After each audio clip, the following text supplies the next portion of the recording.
오늘 함께 나눌 하나님 말씀 함께 보겠습니다. 시편 12편 1절부터 8절까지 말씀 우리 다 찾으셔서 한 절씩 교독하고 마지막 절은 우리 함께 읽겠습니다. 시편 12편 제 성경은 구약 성경 810쪽에 있습니다. 시편 12편 1절부터 8절까지 말씀 우리 한 절씩 교독하고 마지막 절은 함께 읽겠습니다. 제가 먼저 읽습니다. 여호와여 도우소서. 경건한 자가 끊어지며 충실한 자들이 인생 중에 없어지나이다. 그들이 이웃에게 각기 거짓을 말하며 아첨하는 입술과 두 마음으로 말하는도다. 여호와께서 모든 아첨하는 입술과 자랑하는 혀를 끊으시리니 그들이 말하기를 우리의 혀가 이기리라. 우리 입술은 우리 것이니 우리를 주관할 자 누구리요 하미로다. 여호와의 말씀에 가련한 자들의 눌림과 궁핍한 자들의 탄식으로 말미암아 내가 이제 일어나 그를 그가 원하는 안전한 지대에 두리라 하시도다. 여호와의 말씀은 순결하며 흙도간 위에 7번 단련한 은 같도다. 여호와여 그들을 지키사 이 세대로부터 영원까지 보존하시리이다. 비열함이 인생 중에 높임을 받는 때에 악인들이 곳곳에서 날뛰는도다. 아멘. 한국 영화 중에 비열한 거리라는 영화가 있습니다. 보신 분들도 계실 것 같은데 저는 보지는 못했고 그 영화 제목을 들은 기억이 있어서 왜 영화 제목이 비열한 거리인가 찾아봤더니 그 영화 내용이요, 그 비열한 인생의 모습들을 그려내고 있는 그런 영화였습니다. 조폭 영화였어요. 자신이 원하는 갈망 또 성공, 그것을 이루기 위해서라면 서로 배신하고 죽이는 그런 비열한 그런 인생의 모습들을 그려내고 있었습니다. 꼭 조폭같이 어두운 곳만 이렇게 비열한 거리, 비열한 세상이 아니죠. 우리가 사는 세상 역시 참 비열하다는 생각이 들 때가 많습니다. 국제 정세를 보아도 그래요. 우리 한성교사님 통해서 들은 쿠르드 사람들 이야기 아시죠? 역사적으로 이 쿠르드 민족이 다른 나라에 이용은 당하기는 하는데 늘 배신을 당하고 배반을 당해서 쿠르드 사람들에게는 산밖에는 친구가 없다 이렇게 얘기했다잖아요. 국가가 아니든지 사회에서든지 아니면 개인 간에도 참 비정하고 비열한 모습들을 우리가 발견하게 됩니다. 이런 말도 있어요. 어제의 적이 오늘의 동지가 된다. 이런 말들도 그런 비열한 모습들을 말하고 있죠. 믿는 도끼에 발등 찍힌다. 왜 찍힙니까? 괜히 나온 말이 아니죠. 자기의 목적, 자기의 유익을 위해서라면 비열해지는 것도 그렇게 이상한 일 아닌 그런 세상을 살아가고 있는 거죠. 당연하다는 듯이 그런 세상을 살아갑니다. 자, 3000년 전에 살았던 다윗이 그 당대의 세상을, 자신의 그 세상을 바라보면서 인생 중에 비열함이 높임을 받고 곳곳에서 악인이 날뛴다 이렇게 고백을 했습니다.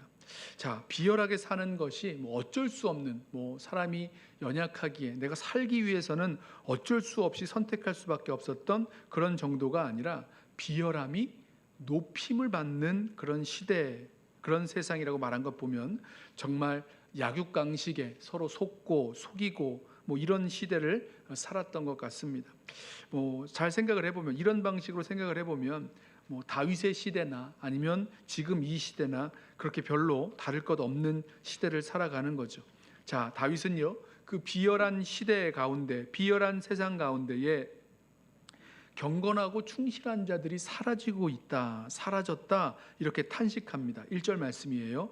여호와여 도우소서. 경건한 자가 끊어지며 충실한 자들이 인생 중에 없어지나이다. 여호와여 도우소서. 여러분, 이런 말은요 정말 절박함이 묻어나는 그런 외침입니다. 도와달라는 거예요. 절박하게 하나님의 도움을 구하는 이유가 있죠. 사람들 중에 경건한 자가 끊어지고 충실한 자들이 자취를 감추었기 때문인데, 자, 이제 마지막 남은 경건한 자, 충실한 자인 나도, 이 자기 자신도 이제 곧 끊어지고 말 것 같은 그런 위기감, 공포감을 느끼고 있는 겁니다. 마치 그 모든 이스라엘 사람이 다 하나님과의 언약을 배반하고 떠나갔다라고 한탄하면서 광야로 도망치다가 그 로뎀나무 아래서 쓰러져 버렸던 그 엘리야의 모습과 같은 모습이 생각이 납니다. 자, 다윗은요, 경건한 자, 충실한 자 다 사라지고 이제 악인들만 활개를 치는 이 비열한 세상을 하나님께 고발하며 하나님께 탄식하며 도와달라고 구하고 있는 것입니다. 자, 다윗이 말하는 경건한 자는 누구인가? 히브리어로요, 하시드라는 말을 번역했는데요, 하나님의 자기 백성을 향한 그런 언약적인 사랑, 신실한 사랑에 응답해서 하나님께 나 또한 신실하게 그 사랑과 충성을 바치는 그런 삶을 사는 사람들, 그런 백성들을 말하는 겁니다. 충실한 자, 히브리어로 에무님을 번역했는데 진실하고 믿음직한 백성들, 하나님을 향해 선 거죠. 그런 백성들을 말해요. 하나님 앞에서 신실하고 진실하게 살아가려는 사람들이 하나둘씩 다 사라져버린 세상, 이 세상에 대해서 탄식하고 하나님께 도와달라고 구원해달라고 간구하고 있는 겁니다. 자, 왜 이렇게 신실한 사람들이 자취를 감추어 버렸을까? 여러분, 세상이 가만히 놔두지 않죠. 때로는요, 세상이 유혹하고 회유하기도 하고요, 때로는 세상이 핍박하고 조롱하기도 하고 또 겁도 주면서 정말 하나님 앞에서 신실하고 진실하게 정직한 그 삶을 살지 못하도록 거기에서 떠나서 자기들처럼 자기의 유익과 만족을 위해서 약육강식의 그 정글과 같은 삶을 살도록 만들어 왔기 때문일 것입니다. 여러분, 한번 보세요. 저와 여러분 가운데에도 이런 어떤 의미에서는 뭐랄까요, 멸종 위기? 좀 이상한데요, 그런 위기감을 느껴지시는 분 아니 계십니까? 경건하게 충실하게 진실하게 살아가고 싶은데 그 속에서 이 세상 속에서 그렇게 살지 못하고 점점 더 세상이 사는 모습으로 자기 유익과 만족을 위해서라면 어떤 것도 아깝지 않은 그런 비열한 세상을 살아가게 되어지는 그런 모습들이 우리들 가운데 생기면서 하나둘씩 믿음을 버리고 이 세상을 사랑하여 자기 길로 떠난 그 데마처럼 그런 성도들이 우리 교회 공동체 안에도 있을 수 있다는 거죠. 여러분, 그런데요, 잘 기억하세요. 그렇게 도망치면 안 됩니다. 그렇게 떠나버리면 안 돼요. 버티고 견디셔야 합니다. 자, 그러는 동안에, 그렇게 버티고 견디는 동안에 하나님께서 우리를 단련시키시고 또 단련시키셔서 정결하게 하시고 또 훈련되어서 정말로 자유롭고 능력 있는 성도들로 변화시키는 기회를 삼고 계시다는 것, 우리 기억하기를 원합니다. 자, 이 경건하고 진실한 자들이 자취를 감추어버린 이 세상에서 득세하고 활개를 치는 사람들이 있는데 누구일까? 어떤 사람들일까? 2절에서 말씀하죠. 그들이 이웃에게 각기 거짓을 말하며 아첨하는 입술과 두 마음으로 말하는도다. 자, 이 사람들은요, 자기 유익을 위해서라면요, 아무렇지도 않게 거짓을 말합니다. 성공을 위해서라면 듣기 좋은 말로 아첨하는 것도 서슴지 않습니다. 속으로는 다른 마음, 다른 계획을 가지고 있으면서 뭔가를 이렇게 숨기면서 말하는 사람들입니다. 제가 그 페이스북 친구로 아는 분 중에서 이 은퇴 후에 캐나다에서 이 비즈니스 에즈 미션으로 이 원주민 사역을 하시는 김진수 선교사님, 장로님이신데요, 이분이 계신데요, 이분이 인생과 사업의 그런 원칙과 철학으로 정직이라고 말하면서, 정직이라는 것은 나는 알고 상대방은 모르고 있는데 이게 상대방에게 이익이 되는 정보라고 하면 그 사실을 그대로 말해주는 것, 이게 정직이라고 하는 이야기를 좀 들었습니다. 여러분, 자, 만약에 이런 걸 숨기는 것, 이런 게 두 마음을 품은 것이라고 할 수 있죠. 어떻게 해서든지 무슨 수를 써서든지 자기의 이익과 성공을 이루기 위해서 진실을 숨기기도 하고 거짓말을 하기도 하고 아첨하기도 하고 이렇게 살아가는 겁니다. 그런데 문제는요, 그렇게 비열하게 살아가는 사람들이 활개를 치고 성공하고 이뤄낸다는 거예요. 세상에서 득세하고 활개치면서 멋지게 마음껏 누리면서 살 수 있게 되었다는 겁니다. 세상이 이 비열함에 박수를 보내면서 이 비열함이 높임을 받는 세상이 되었다는 겁니다.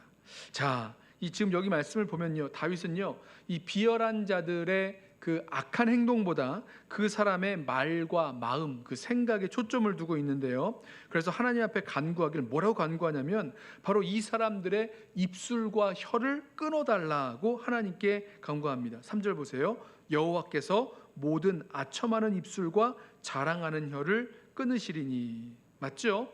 모든 악행의 근원, 그런 악한 모습의 근원은요, 그 말과 생각에 있기 때문에 거기서부터 시작하잖아요. 그래서 그 아첨하는 입술, 자랑하는 혀를 끊어달라고 주님 앞에 간청하는 겁니다. 하지만 이런 말을 듣고요, 이렇게 거짓과 속임수로 득세한 사람들의 하는 그 반응, 얼마나 기고만장했는지 이 말에 대한 이 사람들의 반응을 들어보세요. 4절 보십시오. 그들이 말하기를 우리의 혀가 이기리라. 우리 입술은 우리 것이니 우리를 주관할 자 누구리요 함이로다. 자, 우리의 혀가 이기리라. 뭡니까? 자기들이 말하고 생각하는 그대로 말한 대로 된다는 거예요. 하나님은 우리의 이 아첨하는 입술이나 자랑하는 혀를 끊지 못한다. 그러면서 거짓으로 속이고 아첨하고 두 마음으로 말하는 우리의 혀가 이기리라. 이렇게 장담하는 겁니다. 사실 그동안 그렇게 해서 이겨왔죠. 승리해왔죠. 모든 것들을 얻어왔죠. 그들이 말하기를 우리 입술은 우리 것이니 우리를 주관할 자 누구리요. 자, 자기가 하고 싶은 말, 자기 입술로 말한 대로 성공하고 부귀영화를 누리겠다는 그런 자신감을 말하면서 우리를 주관할 자 누구리요 이렇게 말하는데요. 이 말은요, 누가 우리의 주님, 마스터냐고 묻는 겁니다. 그런 게 없다는 거죠. 나에게는 그런 하나님 같은 건 없다 이렇게 말하는 것과 마찬가지입니다. 우리를 주관할 자 누구리요? 없다는 겁니다. 여러분 보세요. 주님이신 하나님을 거부하고 교만한 입술로 우리의 혀가 이기리로다 외치는 이 자들에게 다윗은요, 그 이후에 마치 선지자가 하나님의 말씀을 대신 전하듯이 하나님 말씀을 이렇게 선포합니다. 5절 말씀이에요. 여호와의 말씀에, 그대로 인용하는 거죠. 가련한 자들의 눌림과 궁핍한 자들의 탄식으로 말미암아 내가 이제 일어나 그가 원하는 안전한 지대에 두리라 하시도다. 여러분, 이 하나님 말씀이 들리세요? 우리 혀가 이기리로다, 우리 혀가 또다시 이기리라 외치는 그 자들에게 하나님 말씀하시기를 이제 내가 일어날 건데 라고 말씀하시는 거예요. 그들이 가련한 자를 누르고 궁핍한 자를 탄식하게 만들고 부르짖게 만들었으니 이를 들으신 하나님께서 이제 일어나셔서 그 가난하고 궁핍한 자들을 정말로 안전한 지역으로 옮겨서 보호하시겠다라고 말씀하십니다. 여기서 이제 안전한 지대에 두리라 하시는 이 말을 지역해 보면 내가 구원을 베풀겠다라는 말씀입니다. 1절에서 여호와여 도우소서, 구원해 달라는 말이에요. 같은 말입니다. 여호와여 도우소서, 구원하소서라는 그 부르짖음에 하나님이 정확하게 응답하고 계시는 거죠. 자, 여러분, 그런데 한번 보세요. 오늘 이 시편 12편에서 이 서로 다른 말 가운데 누구 말이 이기는 겁니까? 우리 혀가 이기리라 외치는 그 사람들의 말이 이기는 겁니까? 아니면 하나님께서 내가 이제 일어나 구원을 베풀리라 말씀하시는 하나님의 말씀이 이기는 겁니까? 어디가 이기는 말씀입니까? 당연히 하나님의 말씀인 거죠. 자, 여러분, 여기서요, 다윗은요, 이 말씀을 들으면서 정말로 이 하나님의 말씀이 이 하나님의 말씀을 정말로 알고 믿었어요. 이 다윗이 경험한 말씀이기 때문에 그렇습니다. 다윗이 사울 왕을 피해서 도망 다닐 때 여러분 생각해 보세요. 그때 어디에서도 안전하게 숨을 곳을 찾지 못했습니다. 계속해서 숨을 곳을 찾아 이곳으로 저곳으로 계속해서 도망쳐야만 했어요. 자, 사울의 그만한 열심이면 다윗을 못 잡기가 어려울 정도였죠. 그런데 이상하게도 사울이 다윗을 잡지 못했습니다. 번번이 놓쳐요. 반대로 이 사울 왕이 다윗이 숨어 있었던 그 동굴의 그 굴 속에 들어가서 용변을 보다가 무방비 상태에서 죽을 뻔했죠. 다윗을 죽이려다가 사울 왕이 죽게 되는 상황이 오히려 벌어집니다. 여러분, 다윗은 그때 하나님 말씀을 붙들고 살았기 때문에 기름 부음 받은 사울 왕을 죽이지 않았습니다만은 이 다윗이 그 속에서 분명히 깨달았을 거예요. 세상에서 가장 안전하게 살아갈 수 있는 그 길, 물론 도망치는 인생을 살아가고 있는 그 시절이었지만 세상에서 가장 안전하게 사는 것은 하나님 말씀 붙들고 살아가는 것, 여기서 우리가 안전을 얻는 거구나, 하나님 말씀대로 살아가면 하나님 보호하시고 지켜주시는구나, 이것 알았을 겁니다. 자, 그래서 다윗이요, 이 하나님 말씀에 대한 그 확신을 이렇게 말하는 거예요. 6절, 여호와의 말씀은 순결함이요 흑도간 위에 7번 단련한 은 같도다. 자, 무슨 말씀입니까? 내가 일어나 구원을 베풀 것이다 라고 말씀하신 그 하나님의 말씀이 순도 100%의 말씀이라는 거죠. 순결하고 완전한 말씀.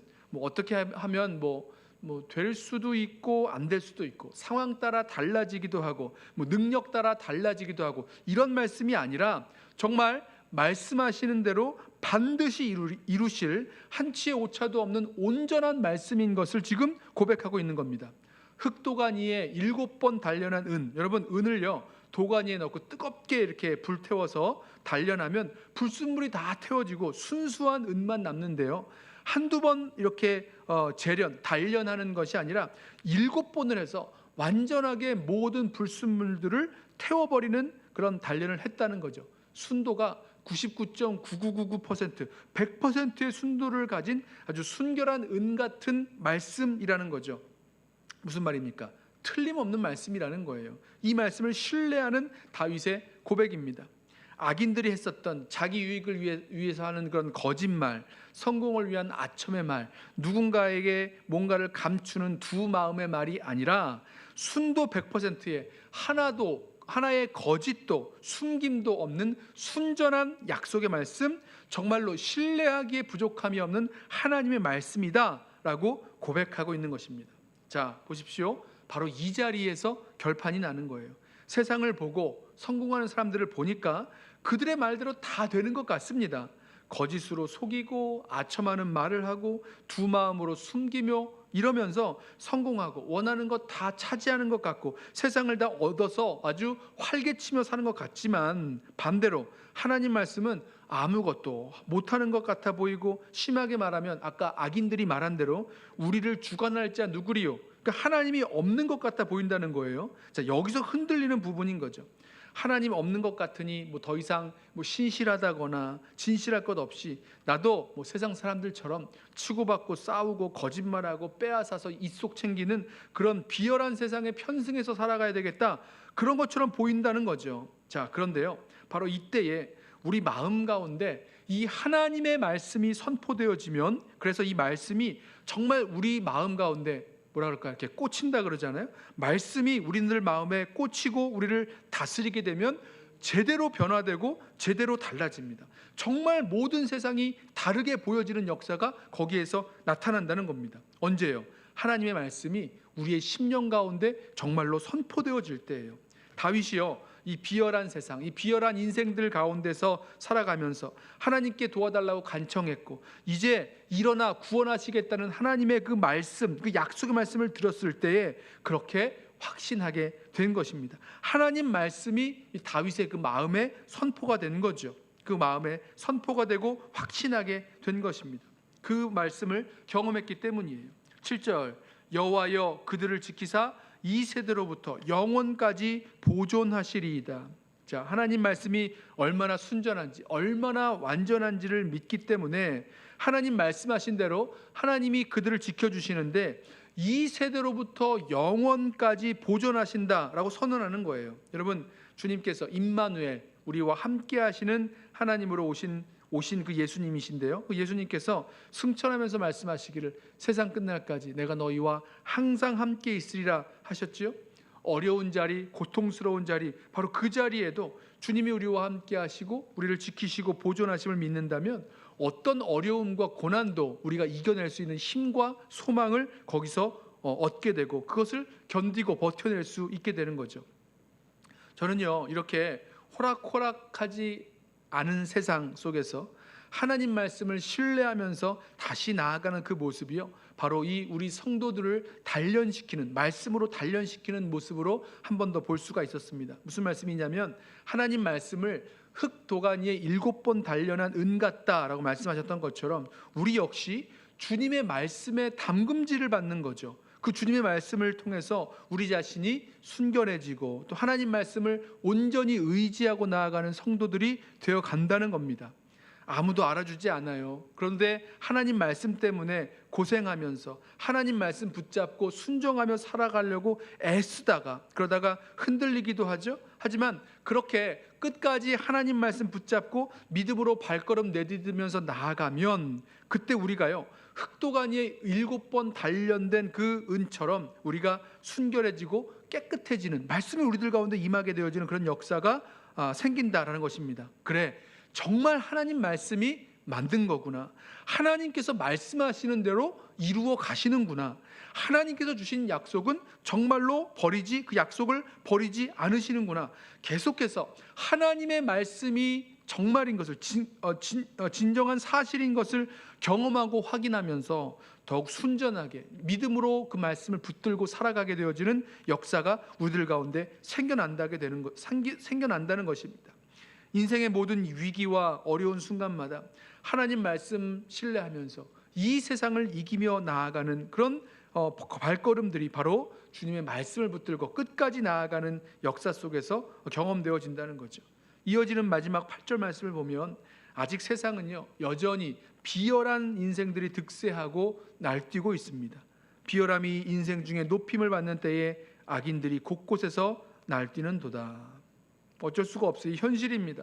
여전히 비열한 악인이 높임을 받는 그런 세상. 자, 비열하다는 말은요, 악인이 아무런 그런 양심의 거리낌도 없이 자기가 원하는 대로 악을 막 자행하고 살아간다는 거예요. 자, 이런 자들이 높임을 받는 불의한 사회, 비열하고 악한 자들이 득세하고 정권을 잡고, 자, 그 밑에서 사람들이 어떻게 살아가겠습니까? 다 똑같죠. 어느 곳 하나 빠짐없이 곳곳마다 악인들이 활개치면서 득세하고 날뛰는 세상이 되었다는 겁니다. 자, 그런데요, 하나님 말씀이 임한 순간 이후에는, 하나님 말씀에 대한 그 믿음의 눈이 열리게 된 이후에는요, 악인들이 곳곳에서 활개를 치고 득세하고 이렇게 활개치는 것을 보면서도 결코 나도 그렇게 살아야 되겠다 하면서 거기로 달려가지 않게 됩니다. 하나님의 약속을 받았고 하나님의 그 말씀을 신뢰하기 때문이에요. 하나님께서 말씀하셨잖아요. 내가 이제 일어나서 그들을 구원하리라. 내가 그들이 원하는 안전한 지대에 두리라 약속하셨기에 그 미래의 구원을 이미 경험하는 그런 의미에서 더 이상 낙심하고 걱정하지 않습니다. 왜죠? 하나님의 약속의 말씀을 붙들고 신뢰하기 때문인 거죠.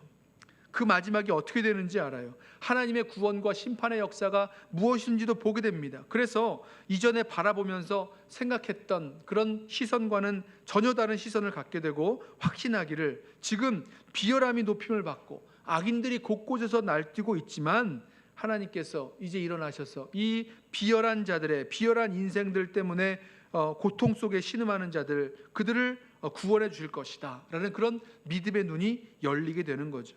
하나님의 약속의 말씀 그대로 그 말씀에 대해서 뭘 더하거나 빼거나 가감할 것도 없고 번복할 것도 없고 말씀하신 그대로 다 성취될 것이라는 믿음의 눈으로 이 세상을 다시 바라보고 그 믿음의 여정을 걸어갈 수 있게 된다는 것입니다.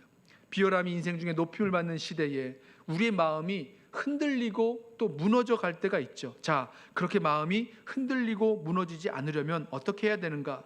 우리 가운데 주시는 하나님의 이 순전한 말씀을 붙들어야 한다는 것입니다.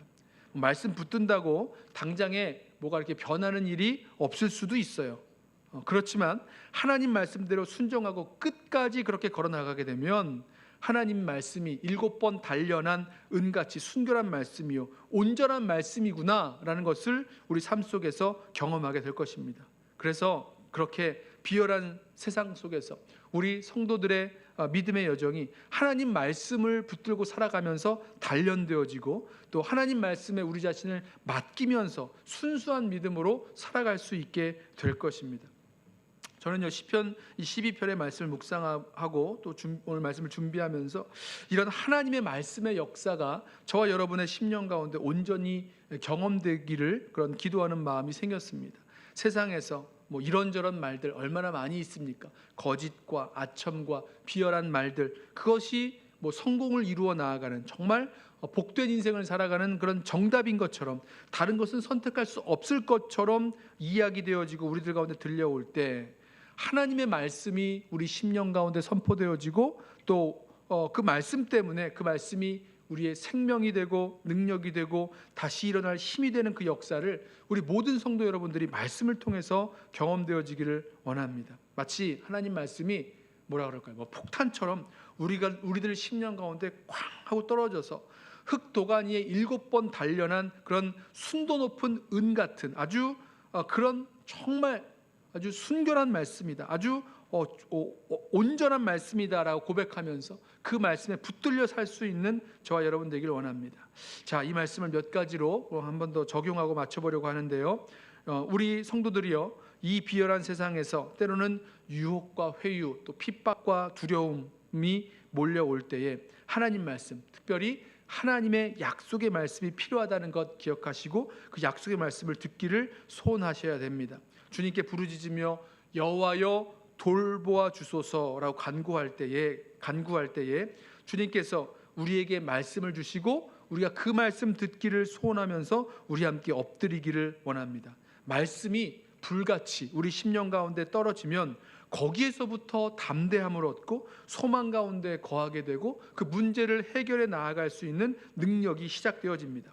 말씀이 우리 심령에 떨어지고 그 말씀을 우리가 붙들 때에 하나님의 순전한 말씀이 무엇인지를 경험하게 되고 그 말씀에 의해서 우리의 믿음이 살아나고 변화되는 거죠. 자, 두 번째는 오늘 시편 12편에 나오는 이 약속의 말씀을 우리 한번 붙들겠습니다. 주님께서 말씀하셨죠. 내가 이제 일어나 그가 원하는 안전한 지대에 두리라. 구원하시겠다는 거예요. 어려운 고통 가운데에서도 주의 말씀을 붙들고 순종하며 살아가는 자들, 그 순종하면서 살아가다가 고통당하는 그 자기 백성을 하나님께서 외면하지 아니하시고 지키시고 안전하게 거하게 하십니다. 당장은 안 그런 것 같은 것처럼 보일 수 있어요. 하지만 그러실 겁니다. 하나님의 보호하심이 있기 때문에. 그러므로 우리 시편 몇 편인가요? 4편인가요? 천만인이 나를 둘러 진칠지라도 나는 두려워하지 않겠노라고 고백할 수 있었던 다윗의 고백처럼 그렇게 이 약속의 말씀을 붙들고 담대하게 나아갈 수 있는 저와 여러분 되기를 원합니다. 세 번째로 하나님께서 우리를 이 말씀으로 담금질하시는 그런 훈련, 그 연단의 시간이 있다는 것 기억하길 원합니다. 자, 그렇게 말씀으로 연단받는 그 시간 가운데 힘들다고 피하고 두렵다고 물러나지 마시고 끝까지 말씀 붙들고 서 있으시기를, 말씀 붙들고 버텨내시기를 소원합니다. 여전히 비열함이 높임을 받고 악인이 곳곳에서 날뛴다 해도 하나님께서 일어나셔서 나를 안전한 지대에 두실 것을 믿고 나아가면 그 결과적으로 하나님 말씀이 얼마나 순전한지 능력 있는지 우리 경험하게 될 것입니다. 그래야 우리도 다윗처럼 고백하게 되는 거죠. 다윗과 같은 고백, 다윗과 같은 찬양을 드릴 수 있게 됩니다. 여호와의 말씀은 순결함이요 흑도가니에 7번 단련한 은 같도다. 자, 그리고 이렇게 말씀을 붙들 때에, 말씀에 붙들릴 때에 이 비열한 세상을 이기면서 나아가게 될 것입니다. 아무쪼록 오늘 우리 모든 성도들의 심령 가운데 하나님께서 주시는 그 약속의 말씀이 우리 심령 가운데 떨어지고 또 그 말씀을 붙들고 믿음으로 담대하게 세상을 이기며 나아가는 우리 모든 성도들 되시기를 주님의 이름으로 부탁하며 축원합니다. 우리 함께 찬양하고 우리 기도하겠는데요. 주의 말씀 앞에 선 당신은